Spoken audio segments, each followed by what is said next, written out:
Very few times in history can someone say they were the first at something. As time goes on, the amount of firsts decrease. There can only be one first surgeon or first moon landing. As time goes on, new territories explored and the world gets smaller. Today, I will tell you about the first African American with a physician's license, Rebecca Lee Crumpler. Before we discuss Rebecca Lee Crumpler, we must first understand what time was like when she was alive. She was born in 1831 and earned her medical degree in 1864. For reference, the Civil War broke out from 1861 to 1865, which meant that she graduated in a time where America was possibly at its most chaotic state it's ever been. Also, at the time, healthcare was not as great as it was today.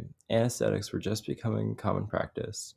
Germ theory was also just as emerging as the dominant theory on how diseases were spread.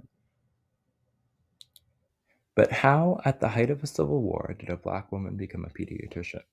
Especially at the time where only 300 of 54,543 pediatricians were women. The reason for this is the New England Female Medical College based in Boston. The New England Female Medical College was actually quite the scandal when it was founded in 1850. Many male physicians did not believe that women were fit for the profession.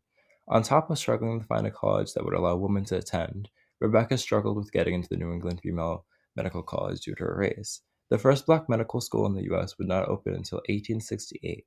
There was no official documentation about the racism and discrimination she faced, but in the conclusion of her final oral examination, the facility stated that some of us have hesitated very seriously in recommending her. In spite of their reservation, the facility deferred to the wishes of the trustees and present state of public feeling. At the time, 35% of all women who attended the college completed the degree program, and when she graduated, only 48 women in total have completed the program, Rebecca being the first African American out of all of them.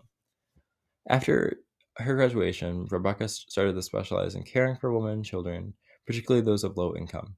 She then moved to Richmond, Virginia for her words, real missionary work. She mainly focused on helping patients who left plantations and were without medical care. There was clear indication that she was unwelcome in the South. According to the book Outstanding Women's Doctors, men doctors snubbed her, druggists balked her at filling her prescription, and some people wisecracked that the MD behind her name stood nothing more than real doctor. One of Rebecca Lee Crumpler's other great achievements was her book that she published, a book of medical discourses in two parts. It contained knowledge on how to deal with ailments involving childbirth in children under the age of 6. The second part contained information on common women's issues.